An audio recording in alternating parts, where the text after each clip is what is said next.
Next up we have our MIDI effects, and what these MIDI effects allows us to do is change the MIDI clips and how they activate and are triggered. So we have our aggregator here, which essentially is changing how this clip is triggered. So when we press play without the ARP on, just sounds like the emergency broadcast system, just a sine wave. When we add the ARP, it's suddenly changing how it's being triggered. And we can change all of this with all these settings. We can even change how many the notes that are being played. And there's a whole bunch of other settings we can go into at a later date.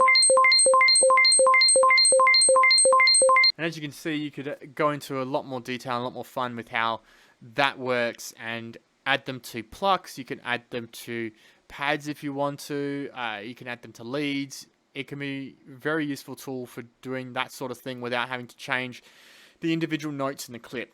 You can do exactly everything that sound just did by just adding in the notes and just doing this and this and then this and this. But it can be a very time-consuming exercise. So that can be used to quickly make changes to your track without having to change them all in the clip view here. Next up, we also have things like chord, pitch, scale. These are all things that are going to change the sound of the MIDI clip by adding in notes or changing the pitch, as the pitch one does.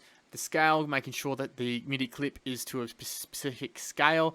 And velocity, if you've got a track which you're trying to make sound human, so say a piano roll, or you're trying to have someone play guitar, or even better, someone who's playing the violin. All of these instruments, or any human instruments, are never going to be exactly the same when a human plays them. They're never going to strike the same note or play the same string exactly the same with exactly the same intensity every time, because we are human, we're not mechanicals. This is sometimes really good for music because it adds a human element to it and doesn't make it sound so electronic and robot. So if you're going for that sound, velocity can be very helpful in making your electronic track that you're producing sound more human.